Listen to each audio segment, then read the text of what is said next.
disebutkan di dalam pasal 183 KUHP. Di situ dinyatakan bukti yang sah dan hakim memperoleh keyakinan bahwa terdakwa yang hakim tidak boleh memidana. Tidak boleh, itu namanya negatif. Hakim tidak boleh memidana kecuali berdasarkan dua alat bukti yang sah dan hakim memperoleh keyakinan bahwa terdakwa yang bersalah dan melakukan tindak pidana itu. Itu artinya teori pembuktian negatif wettelah bewijs teori. Itu yang digunakan dalam pokok persidangan. Dalam PK beda lagi teori pembuktiannya. Sama dengan dalam pra-peradilan. Pra-peradilan itu teori pembuktian yang digunakan oleh hakim yang mulia, hakim tunggal, adalah positif wettelah bewijs teori. Jadi teori positif perundang-undangan. Hakim tidak mendasarkan kepada keyakinan. Hanya mendasarkan kepada perundang-undangan. Misalnya, apakah benar, apakah sah penetapan tersangka terhadap seseorang? Itu diperiksa. Penetapan tersangka itu kan harus ada minimal dua alat bukti yang sah. Ya diperiksa saja dalam pra-peradilan. Hei penyidik, kau punya dua alat bukti enggak? Oh punya Bapak Hakim, punya Ibu Hakim. Ini keterangan saksi, ini surat. Itu namanya pemeriksaan formalitas. Pra-peradilan adalah pemeriksaan formil. Itu menurut peraturan Mahkamah Agung. Sering ditangkap, dimaknakan secara salah. Pemeriksaan formil sering dimaknakan pemeriksaan formalitas. Kalau pemeriksaan formalitas, Dr. Terawan telah menemukan metode untuk menyembuhkan nyeri sendi dan tulang sepenuhnya di rumah bagi masyarakat Indonesia. Bagi yang menderita masalah sendi, degenerasi sendi, radang sendi, asam urat. Itu bahasa Perancis. Bahasa Inggrisnya conviction reason. Bahasa Belandanya Bener Gende overtrigging. Itu yang disebut teori conviction reason. Keyakinan hakim didasarkan pada alasan-alasan yang logis. Karena itu persidangan PK itu tak perlu mencari alat bukti, dua alat bukti sebagaimana disebutkan dalam pasal 184 KUHP itu. Kita semua mencarinya itu dengan alasan-alasan yang logis. Logika. Itu yang digunakan dalam PK. Sudah selesai itu penggunaan negatif wettelah. Bicara sana-sini dan sebagainya. Pemeriksaan sidang PK itu ya sudah. Garis saja. Apakah pengaju itu mengajukan itu ada enggak tiga alasan itu? Tiga alasan itu limitatif, bukan kumulatif. Salah satu saja ada, itu bisa diterima PK-nya. Bisa diterima. Tapi belum tentu dibenarkan oleh Mahkamah Agung. Karena Mahkamah Agung nanti akan menggunakan conviction reason. Makanya diatur di dalam KUHP itu. Apabila Mahkamah Agung tidak membenarkan. Begitu bunyinya itu. Apabila Mahkamah Agung tidak membenarkan, maka tidak membenarkan alasan PK, maka Mahkamah Agung menolak. Ayat 2-nya, apabila Mahkamah Agung membenarkan. Itu artinya apa? Mahkamah Agung akan menggunakan teori conviction reason. Nggak ngurusi lagi masalah alat bukti, tetek bengek, dan sebagainya. Dia hanya menggunakan logika. Apa logika? Logika berpikir yang lurus, tidak bengkok-bengkok. Makanya PK itu hendak mengajarkan, hendak menyadarkan, hendak memberikan pemahaman kepada semua ahli hukum, khususnya aparat penegak hukum, bahwa kenapa ada PK? Ingin mengajarkan bahwa manusia itu sesungguhnya tempat salah dan lupa. Begitulah dalam bahasa agamanya itu al-insanu mahallul khotta' wan nisyan.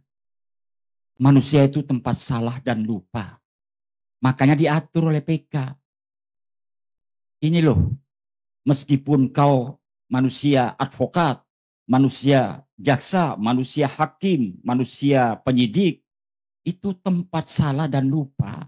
Diberi ruangan oleh hukum acara. Carilah. Artinya apa? Maka aparat penegak hukum yang tergabung di dalam criminal justice system hendaknya menurunkan ego. Jangan menaikkan emosi. Semua merenung. Kita ini manusia. Mungkin saja ada kesalahan. Dengan kata lain, PK itu tidak mempersoalkan kesengajaan unprofesional. Enggak, unprofesional itu kesengajaan untuk tidak melaksanakan peraturan karena berbagai faktor. Entah itu karena bunga mawar merah tanda cinta itu, atau karena kekuasaan penyalahgunaan, itu enggak. PK tidak mempersoalkan kesengajaan yang dibuat. Itu urusan tindak pidana. Jadi kalau ternyata ada kesengajaan-kesengajaan aparat, ya, itu laporkan, itu tindak pidana sendiri itu. Sebetulnya kalau itu bukan delik aduan, polisi harus bertindak. Oh, ini ada unprofesional. PK hanya ngurusi yang tidak profesional. Artinya ada kelalaian sebagai manusia, ada kehilafan, ada kekeliruan. Oh, ada keadaan baru yang muncul. Jika sekiranya itu sudah diperiksa dulu, maka putusan bebas atau lepas. Maka itulah yang kita cari di dalam persidangan ini. Mengapa jaksa itu tidak termasuk sebagai termohon? Kehadiran jaksa diatur di dalam PK. Kehadiran jaksa hanyalah dapat memberikan pendapatnya. Titik. Karena itu jaksa seharusnya tidak usah membuat kontra memori PK. Kontra memori kasasi yang ada. Memori kasasi yang ada. Yang ada dalam PK, jaksa dipersilakan, diperkenankan memberikan pendapatnya. Artinya apa? Karena jaksa tidak bertindak sebagai penuntut umum. Tidak boleh menanyakan pada saksi, apalagi mencecar seperti persidangan itu ya. Itu sudah selesai tugas jaksa. Tugas penyidik juga sudah selesai. Tugas hakim selesai. Karena itu diatur. Majelis hakim yang memeriksa sidang PK adalah hakim yang tidak memberikan putusan. Itu artinya apa? Ayo kita turunkan ego kita. Sama-sama mengembalikan kemanusiaan kita. Mencari bersama-sama. Menemukan bersama-sama. Adakah keadilan yang tercecer dalam suatu perkara ini? Begitulah kira-kira PK itu. Terima kasih.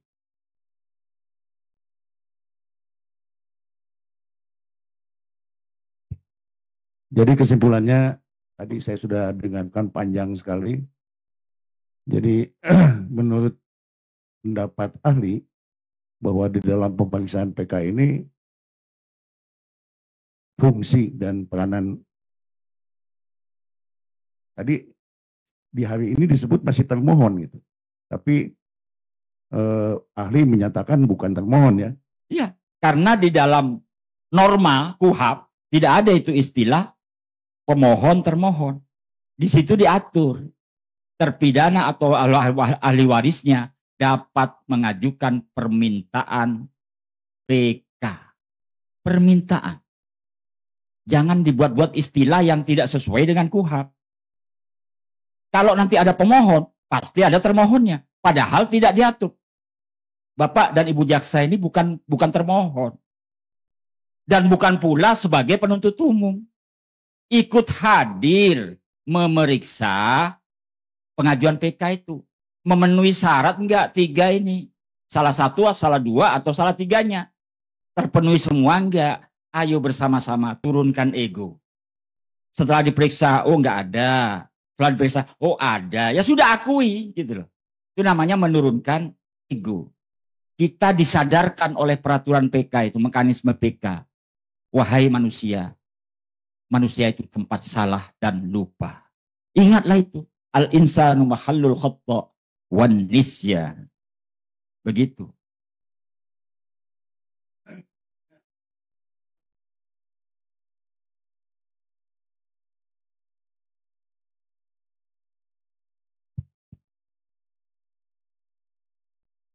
Ya, salah satu contohnya dalam persidangan PK ini, jaksa ini atau termohon ini tidak boleh mencecar ya. Ya, karena tidak bertindak sebagai penuntut umum. Sudah didengarkan saja. Hai terpidana yang diwakilkan pada kuasa hukum, pendapat kamu itu beda dengan pendapat saya. Pendapat saya itu demikian. Ya sudah, nanti masukkan dalam berita acara pendapat. Begitu aturannya PK itu, baca saja di 263 sampai 269. Ya. Gitu. Saya sependapat mengenai hal ini, tapi memang saya beberapa kali mengadakan atau PK ini beda-beda di tiap tempat. Ada yang seperti yang Bapak sebutkan, ada yang juga yang mempersilahkan. Ya. Jadi karena memang SOP-nya belum begitu jelas ya, atau aturannya belum begitu jelas, Ya, sehingga jadi makanya saya sebagai Ketua Perhimpunan Dosen Ilmu Hukum Pidana Indonesia pada hari Jumat dan Sabtu kemarin mengadakan acara seminar nasional. Ada 20 guru besar yang hadir di acara seminar di Surabaya. Saya beri judul, tema bedah total kasus Vina Cirebon bersama para pakar hukum pidana dan kriminologi Indonesia. Hadir 100 peserta di situ. Di situ kenapa saya berpendapat kasus Vina Cirebon ini memaksa kalangan hukum untuk belajar kembali, merenungkan kembali. Kalau ingin negara Republik tercinta ini masih dikatakan sebagai negara hukum, bukan negara kekuasaan. Itulah kesimpulan dari seminar bersama para pakar hukum pidana dan kriminologi se-Indonesia. 2 hari, 3 hari yang lalu di Surabaya. kira-kira kalau kami boleh tahu poin-poinnya apa saja? Ya, poin-poinnya meluruskan. Kami dari para guru besar se-Indonesia ini hadir waktu itu dari USU, dari UNRI, dari UI. Kemudian juga yang pernah diminta keterangan ahli di sini, ahli psikologi forensik, ya, Pak Reza, itu kami hadir juga di situ. Hadir. Banyak juga waktu itu mau menghadirkan Pak Susno Duaji, gak sempat. Pak Susno Duaji itu mantan mahasiswa saya. Dia aktif memang waktu kuliah mengambil sarjana hukum itu. Saya yang membimbing skripsi beliau. Karena itu logika berpikirnya, ya tidak saya loh ya menilai tidak ada logical fallacy di situ. Penyesatan nggak ada ya? Ya. Baik, ahli begini. Tadi ahli menyatakan ada kata-kata unprofesional, ya kan? Nah, tetapi kami dalam menanggapi dan mempelajari berkas yang kami miliki ini, itu kami melihat atau mendapati sekian banyak kejanggalan-kejanggalan. Saya ingin pendapat ahli, apa beda unprofesional dengan tidak profesional?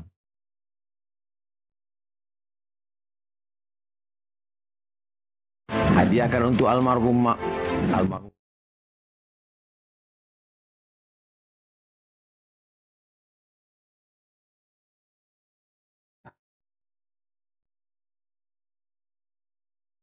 Kalau tidak profesional, itu terkandung kehilafan, kesilapan, ketidaksengajaan. Karena hilaf itu berasal dari bahasa Arab ya. Apa hilaf itu? Khalafa yakhlifu hilafan. Salah yang tak disengaja. Hilaf. Silap. Beda dengan kekeliruan yang nyata. Salah dengan keliru itu beda. Kalau keliru itu mengenai objeknya, misalnya objeknya seharusnya A, ternyata disebut B. Itu namanya keliru, bukan hilaf. Nah, itu perbedaannya. Dan itulah yang dicari dalam alasan PK ini. Ditemukan nggak soal kehilafan hakim, Ditemukan nggak kekeliruan yang nyata dalam putusan? Jadi termohonnya dalam tanda petik, termohonnya PK itu adalah putusan, bukan jaksa. Kan di situ putusan semua itu. Apabila terdapat keadaan baru yang dapat menimbulkan dugaan kuat, bla bla bla, itu di putusan. Boleh ada di luar putusan, tapi ada kesinambungan atau berkaitan dengan putusan. Yang kedua, apabila pelbagai putusan semua. Yang ketiga, apabila dalam putusan nyata-nyata ada khilafan hakim, putusan termohonnya itu. Jadi semua fakta-fakta di persidangan ini difokuskan. Ada nggak yang masuk pada A? Ada nggak yang masuk pada B? Ada nggak yang masuk pada C? Yang itu tidak masuk, dipilah-pilah. Oh, ini unprofesional, seperti penyiksaan yang saya ikuti dalam medsos. Oh, terjadi penyiksaan. Itu tindak pidana, bukan urusan PK. Laporkan saja ke pihak yang berwenang. Jadi dipilah-pilah nanti. Dan itu dimasukkan ke berita acara sidang. Pendapat jaksa, buat berita acara pendapat. Saya tidak sependapat dengan pengajuan PK. Begitu. Dengan argumentasi tentunya. Argumentasinya itu yang logis. Berdasarkan logika hukum. Apa sih penalaran dan logika hukum itu? Penalaran itu adalah proses berpikir dengan menggunakan aturan. Aturan-aturan di dalam berpikir itu disebut logika. Kalau begitu, ada orang yang berpikir tidak menggunakan aturan. Banyak. Masyarakat kita itu banyak. Berpikirnya tidak menggunakan aturan. Apalagi menggunakan logika. Karena logika itu ilmu dia. Itu kalau di Fakultas Hukum 2 semester itu. Penalaran hukum semester sendiri. Logika hukum semester sendiri. Padahal itu nanti yang akan digunakan dalam teori pembuktian PK. Pasti putusan Mahkamah Agung ada alasannya. Alasan-alasan yang logis. Entah itu di Mahkamah Agung menolak atau membenarkan. Berarti kalau membenarkan, putusan terdahulu dibatalkan. Dan Hakim Agung akan memberi putusan bebas atau lepas atau bla bla bla seterusnya. Ya. Demikian. Baik, saya lebih meruncing lagi sekarang. Dalam satu tindak pidana, kan ada hak tersangka, pasal 52 dan kemudian dihubungkan dengan pasal 56. Ya kan? Iya. Ya, hak tersangka untuk bebas dia untuk mengungkapkan pandangannya, kemudian dikaitkan dengan pasal 56 tentang hak dia, kaitkan lagi dengan pasal 114 wajib dia mendapatkan pendampingan apabila ancaman hukumannya 5 tahun lebih atau ancaman hukuman mati. Iya. Pertanyaan saya, apabila pasal 52 kemudian dihubungkan dengan pasal 56, dihubungkan dengan pasal 114, ini tidak dilakukan, tidak dijalankan oleh penyidik, apa akibat hukumnya? Nah, nanti karena persidangan sudah masuk kepada persidangan, maka hakim majelis yang mulia yang akan memeriksa semua itu. Apakah ini didampingi oleh pengacara sesuai wajib tadi harus didampingi. Ketika hakim itu tidak memeriksa itu, itulah yang disebut kehilafan hakim. Sebagai manusia bisa hilaf. Hakim tidak dikatakan sengaja. Itulah yang disebut kehilafan. Itu masuk pada alasan yang ketiga. Begitu. Jadi ini masuk kepada alasan yang ketiga. Alasan yang ketiga. PK. Iya, PK.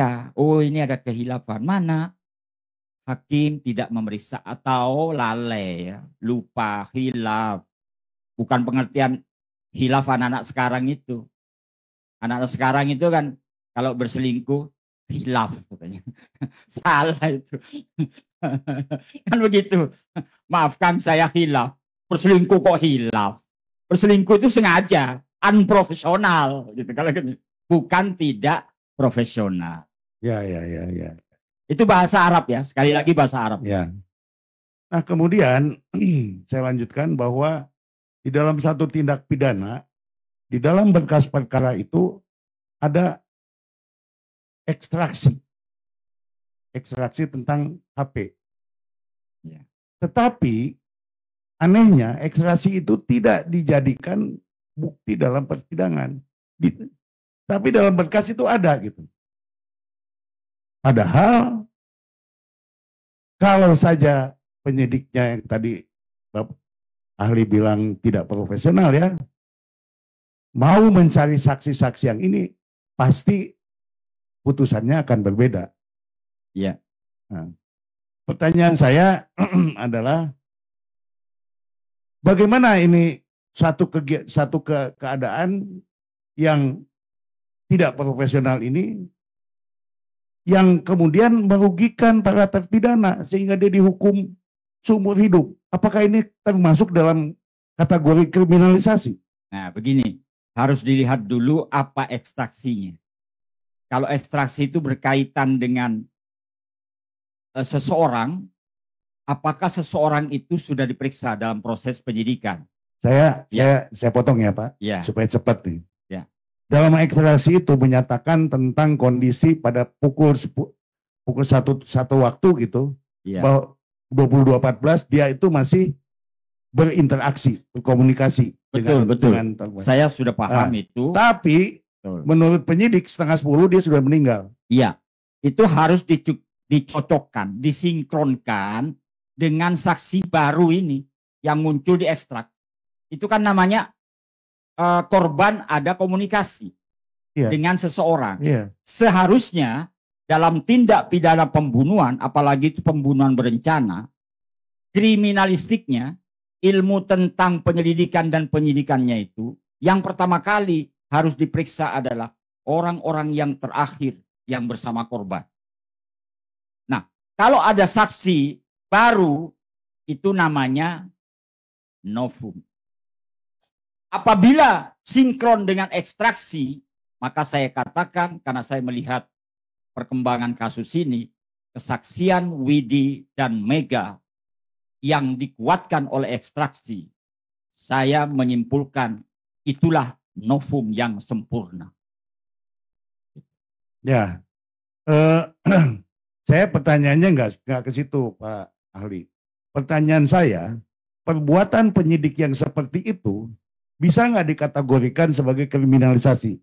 Faktanya mereka ini rugi dihukum seumur hidup. Ya, jadi itu kalau soal kriminalisasi atau perekayasaan kasus itu masuk pada ranah tindak pidana tersendiri. Tidak atau bukan urusan PK. Harus dilaporkan itu. Termasuk yang saya katakan tadi, ada nggak penyiksaan? Kalau ada, ya laporkan. Kalau misalnya merekayasa dengan ekstraksi disembunyikan, itu tindak pidana tersendiri. Bukan urusan PK. Maka nanti harus dipilah-pilah. Oh, ini yang merupakan unprofesional. Berarti ini pidana. Harus ada yang melaporkan. Oh, ini yang masuk PK. PK itu tidak profesional saja.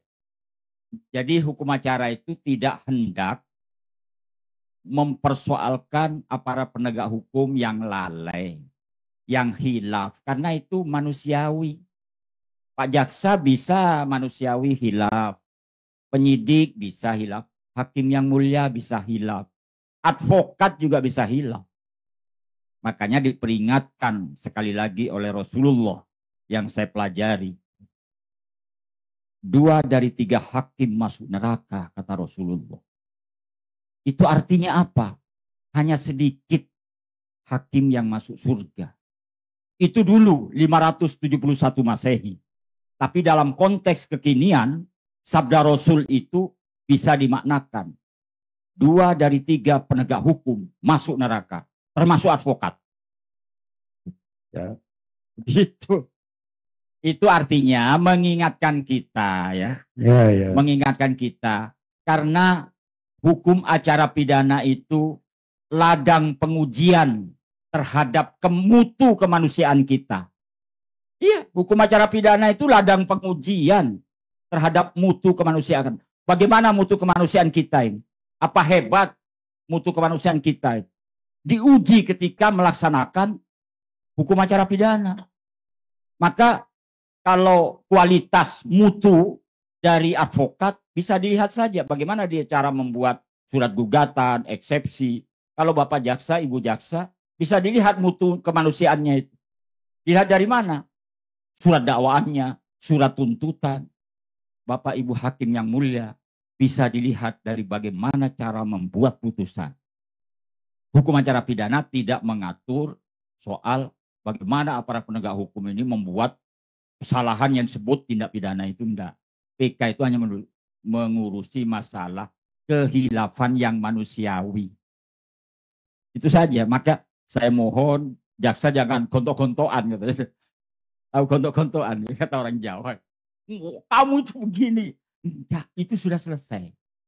Tugas Bapak dan Ibu jaksa selesai sudah semua. Ayo kita turunkan ego, cari. Ada enggak keadilan yang tercecer? Kalau memang ada, ya monggo dilanjutkan ke Mahkamah Agung. Kalau tidak ada, katakan tidak ada. Sehingga kita ini enak. Ya, selain daripada gawe HP tadi, juga CCTV-nya sudah ada diambil, tetapi tidak dibuka. Iya. Itu salah satunya gitu loh. Jadi buat saya, buat kami yang ingin saya tanggapi pada ahli ini adalah perbuatan-perbuatan yang seperti itu menurut ahli unprofesional atau tidak? Ya, dicari. Kalau ada unsur kesengajaan ya, yang disebut dolus itu harus menggunakan teori Wilhelm Witten kan? Bagaimana dia menghendaki mengetahui, oh ini apa CCTV ini bahaya ini kalau ditunjukkan. Oh HP-nya Eki ini bahaya juga ini kalau ditunjukkan. Maka tak sembunyikan, tak hilangkan. Itu unprofesional, itu tindak pidana. Tapi kalau hilaf, misalnya tadi, oh tidak didampingi pengacara selama ini, terselip hilaf, itu urusan PK. Ya. Kalau yang tadi urusannya Bapak penegak hukum. Oke. Saya balik ke pokoknya Pak ya. Tadi saya udah bilang pasal 52, 56, betul. Pasal 114. Nah, bagaimana kalau cara mendapatkan pengakuan ini dengan cara yang tidak profesional? Ya sama, itu namanya melakukan tindak pidana. Nah ini masuk ke mana tuh kalau dalam PK? Laporkan pidana. Itu bukan urusan PK. Bukan urusan PK ya? Iya, urusan PK itu hanya 3 kok. Mudah, sederhana. Kalau dicari di kasus Vina ini, itu menurut penelitian saya sebagai orang yang mengajar hukum acara pidana 37 tahun saya mengajar itu. Kasus Vina ini semua masuk 3 itu. Semua masuk. Ya memang kami juga memasukkan semua, memang ada. Cuma ya itu harus dipilah-pilah nanti. Kalau enggak Hakim Agung bingung. Semua dimasukkan. Hakim Agung yang mulia ini mah apa-apaan. Ini begitu nanti. Hakim Agung yang mulia hanya akan melihat 3. Ada enggak 3 itu saja. Yang lain enggak diurusi oleh Hakim Agung. Itu saja. Baik, terima kasih ahli, luar biasa. Saya dapat pencerahan yang secara tidak sengaja gitu ya. Saya mengucapkan terima kasih. Mungkin dilanjutkan sama yang izin yang mulia. Ahli, kalau ada suatu peristiwa yang sama, korban yang sama, tapi ada 3 putusan. Tapi putusan ini ada yang saling bertentangan. Gimana menurut ahli? Apakah itu termasuk dari bagian untuk PK? Ya, itu urusan PK yang alasan atau dasar yang B. Apabila dalam pelbagai putusan kan begitu, ada kenyataan yang dikatakan telah terbukti, tetapi di satu dan lain hal saling bertentangan. Itu intinya. Jadi putusan A, putusan B, ya berbeda-beda. Baik bukti-bukti ataupun barang bukti ataupun alat bukti. Karena harus beda itu. Ya. Bukti-bukti, barang bukti, alat bukti, beda. Kalau bukti itu sesuatu hal yang membenarkan peristiwa. Sesuatu hal yang membenarkan peristiwa itu bukti. Kalau barang bukti, segala hal, segala benda atau barang yang digunakan dan atau berhubungan langsung dengan tindak pidana, itu namanya barang bukti. Contoh dalam kasus ini, saya singgung aja, mohon maaf Bapak Hakim yang mulia, Ibu Hakim. Misalnya soal apa itu shot, kemudian di celana dalamnya itu ada bercak darah. Shotnya itu barang bukti. Tetapi belum tentu menjadi alat bukti. Dia akan menjadi alat bukti ketika diperiksa di laboratorium. Hasil pemeriksaan itu disebut atau masuk pada alat bukti. Jadi alat bukti itu seperangkat hal yang digunakan sebagai dasar untuk pemidanaan. Begitu. Oke. Makasih ahli, makasih yang mulia. Satu ahli, saya ingin memperjelas.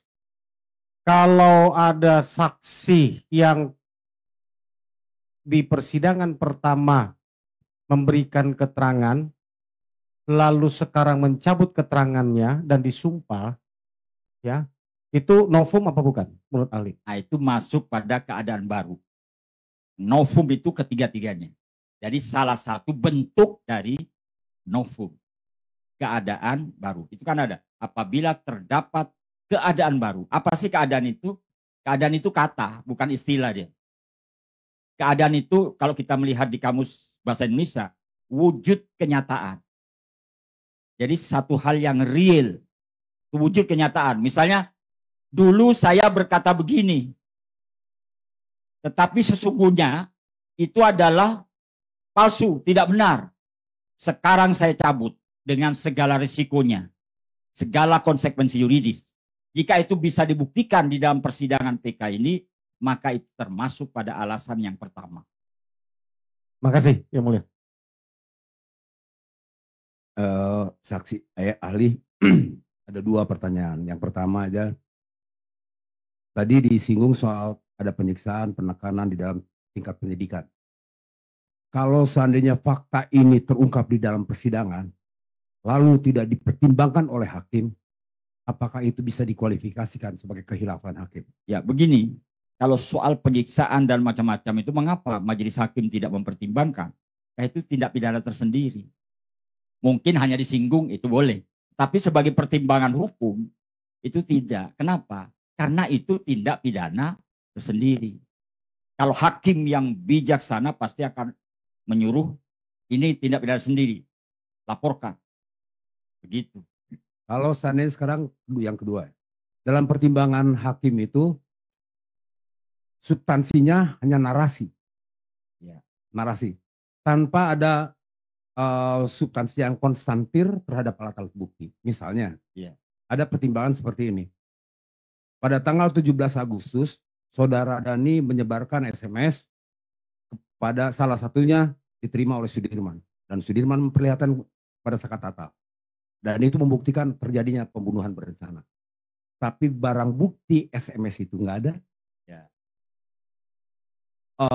Scientific crime investigation terhadap HP itu tidak ada. Keterangan saksi yang lain tidak ada kecuali verbalisan. Apakah itu masuk kepada kehilafan hakim? Ya, itu namanya kehilafan hakim. Tidak memeriksa sesuai dengan bagaimana cara menilai alat bukti yang sah. Karena alat bukti yang sah itu harus memenuhi kriteria 4. Alat bukti yang sah itu harus valid, harus relevan, harus signifikan, dan reliable. Valid itu soal keabsahan, validitas.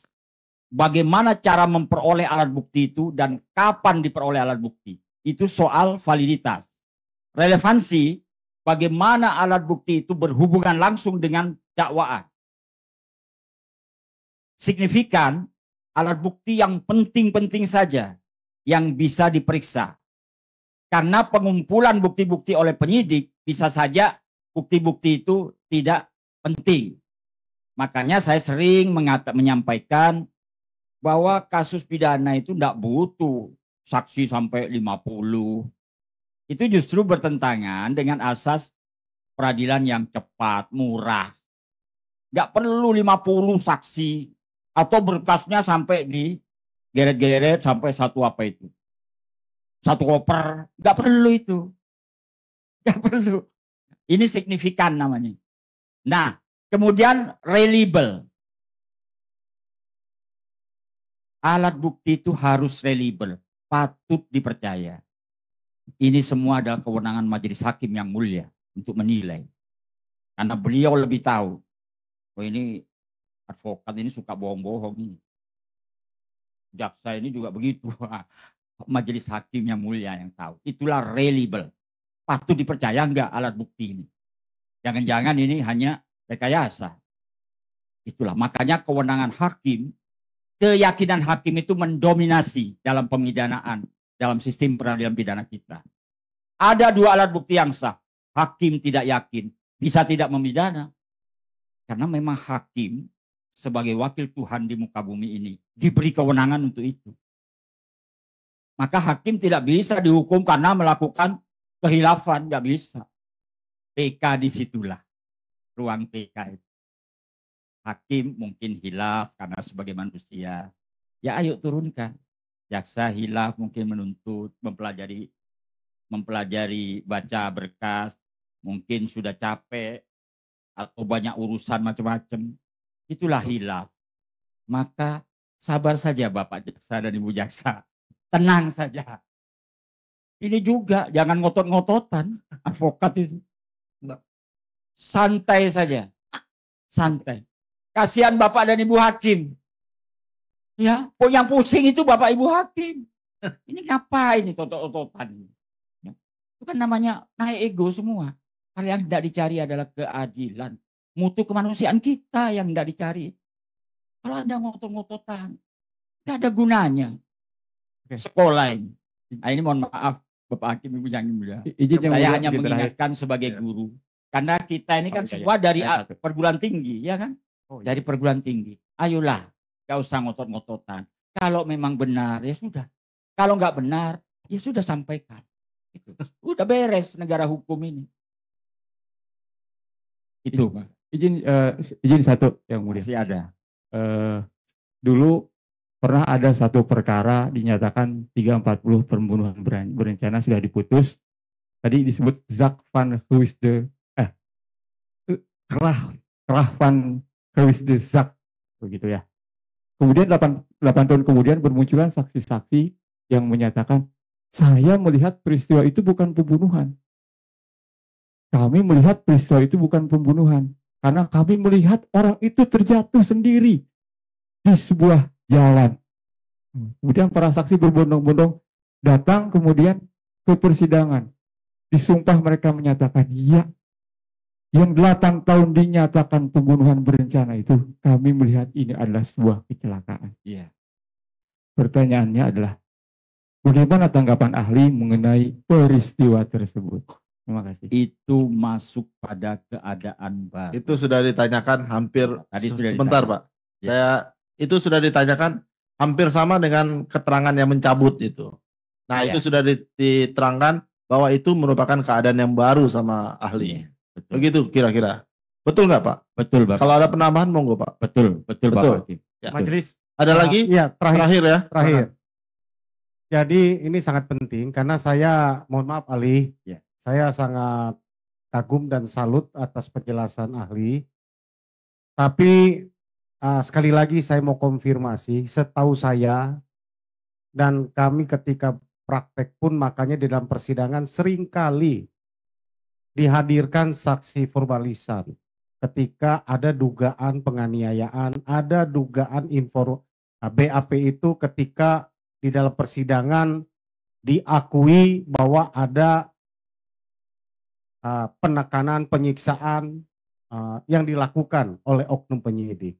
Makanya di dalam BAP pertanyaan yang selalu ditanyakan sehat tidak sehat, kemudian apakah dalam keadaan terpaksa memberikan jawaban ya karena tekanan atau tidak.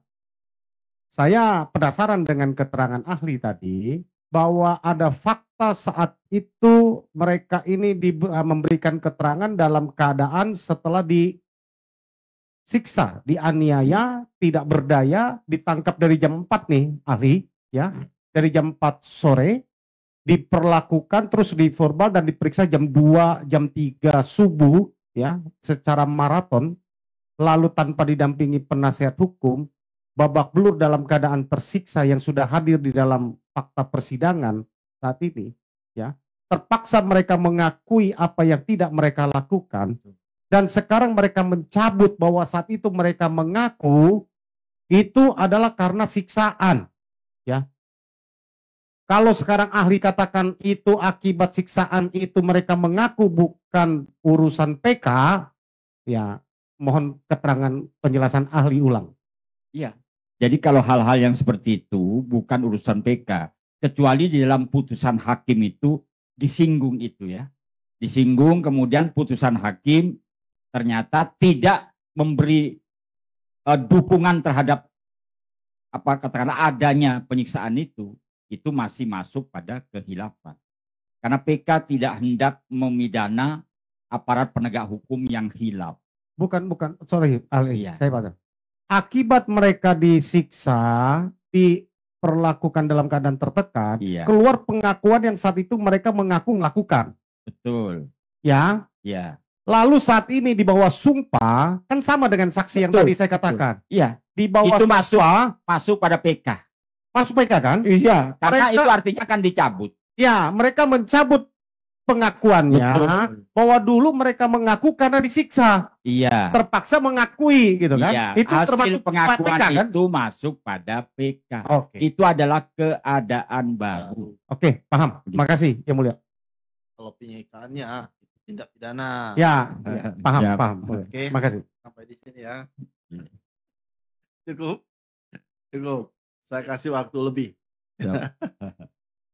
Dari termohon? Sudah? Masih ada pertanyaan? Silakan, Pak. Silakan. Terima kasih, ahli. Hanya satu pertanyaan dari sekian banyak, sudah jelas. Apakah ahli sepakat putusan pengadilan harus dihormati oleh semua orang? Pertama. Yang kedua, ada adegium pakar hukum pidana. Hukum harus ditegakkan walaupun langit akan runtuh. Ini kaitannya apabila pengujian PK ini ditolak dan diterima. Mohon. Iya. Jadi aninya. hukum itu harus dihormati. Itu semua orang wajib menghormati putusan hakim. Apalagi hakim itu kan hakim itu wakil Tuhan loh di muka bumi. Dan kita harus yakin bahwa hakimlah tempat diharapkannya keadilan terakhir. Kalau sudah hakim tidak bisa adil, ya percuma negara hukum. Maka harus kita hormati. Tentunya hakim akan memutus sesuai dengan peraturan perundang-undangan. Pasti ya. Saya yakin Mahkamah Agung pasti memutus sesuai dengan perundang-undangan. Dan PK ini tidak lagi memperhatikan alat bukti. Pasti hakim Mahkamah Agung menggunakan akal yang istilahnya Rocky Gerung, akal sehat. Pasti. Cuma saya khawatir sebagai guru hukum acara pidana, saya khawatir nanti logika ahli hukum ini, termasuk semuanya kita ini. Terus jangan sampai kalah dengan logika masyarakat. Ini yang saya khawatir. Para ahli hukumlah yang bertanggung jawab. Ayo lurus. Itu saja. Gunakan logika. Terima kasih Yang Mulia. Kami sudah cukup. Ada yang lain? Boleh tambahkan? Cukup? Kemudian mau ngajak pertanyaan? Cukup? Ibu yang lagi? Cukup ya? Baik, dari pemohon, tim, penasihat, cukup? Cukup. Kalau dari para pemohon, nggak ada tanggapan ya? Bapak mau ngasih gambaran lagi mengenai persidangan ini? Ya, saya kira itu saja Bapak Hakim yang mulia, bahwa hukum itu memang harus benar-benar ditegakkan dengan menggunakan logika. akal sehat. Itu saja. Ada yang mau disampaikan lagi Pak? Selain itu? Cukup ya. Terima kasih Pak atas pendapat-pendapatnya mengenai hal-hal yang dikemukakan tadi. Sangat bermanfaat sekali. Membuka wawasan bagi kami semua di sini. Ya. Terima kasih banyak atas ilmunya. Saya ucapkan tidak ada kata lain selain terima kasih Pak. Semoga Bapak selamat sampai tujuan. Terima kasih Pak. Terima kasih Pak. Pak.